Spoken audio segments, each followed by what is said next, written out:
YouTube, what is up? I was just actually out for a skate today to just let off some steam and to just kind of, I don't know, get some energy out, and I realized that I have some tips for putting on your pads more effectively that I thought I would share with you.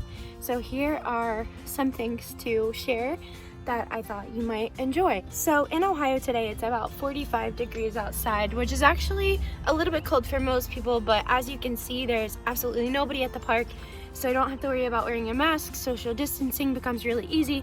And if you're like me and you're a beginner skater, you sweat a lot. So you don't really have to worry about 45 degrees. It's actually about the perfect time to go skating. But what happens is your head will get cold. So what I do is I wear my hat underneath my helmet, and it keeps me warm, but it also keeps my hair back and just keeps my helmet on really good. Helmet, check.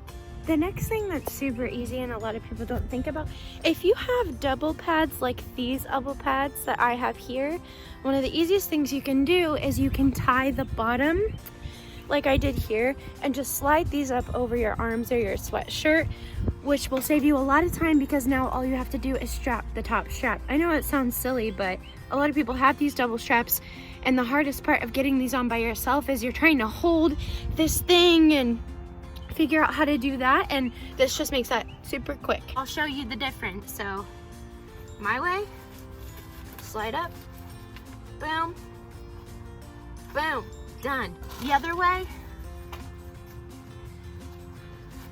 you're sitting here, you're trying to hold it and get this on. It's just, it takes forever.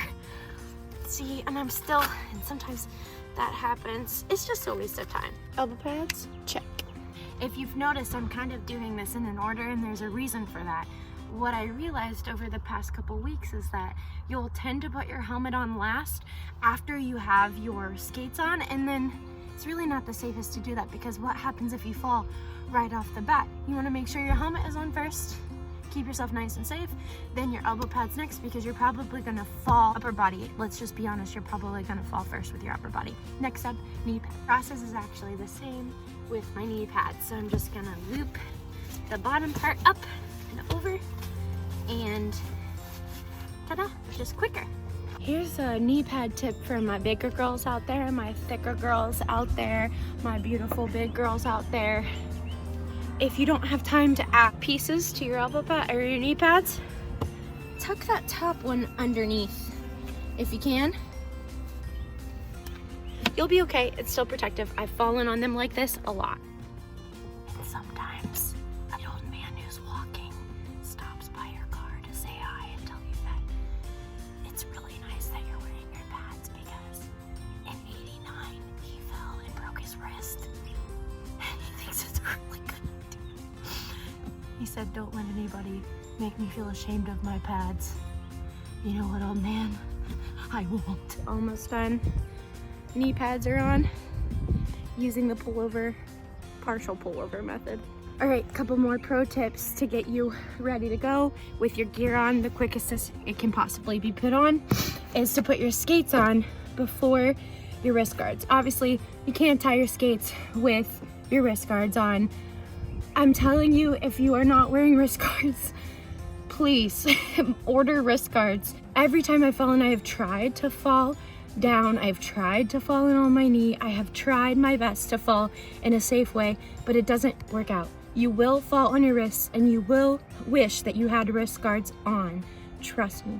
For wrist guards, there's really no way to make it much quicker, but I will say, you can't really see it right now, but I'm putting down a toe stop on one of my skates while I do this, because sometimes you'll accidentally roll away.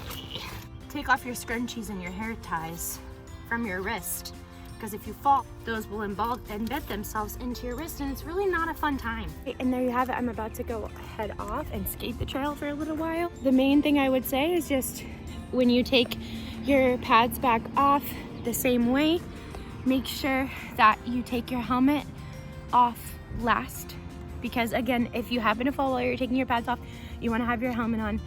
And also, I would say, just keep everything. I always keep this part of the elbow pad, etc., latched up so that I don't have to worry about it the next time that I put my pads on. This is the quickest way to do it. And now we are on the trail. We are on the trail in less than about 5 minutes, and I'm able to feel really safe and confident and know that if I fall, I'll be okay because I have my pads on. Sure, you may be the one with the most gear on. Sure, little kids who don't wear their helmets might say that you look weird. Sure, you might feel awkward at first, but I'm telling you, people think it's cool. So just learn to love your pads. Learn to love what you look like with all your gear on, and then you never have to worry about that feeling of someone making fun of you or whatever. Peace out.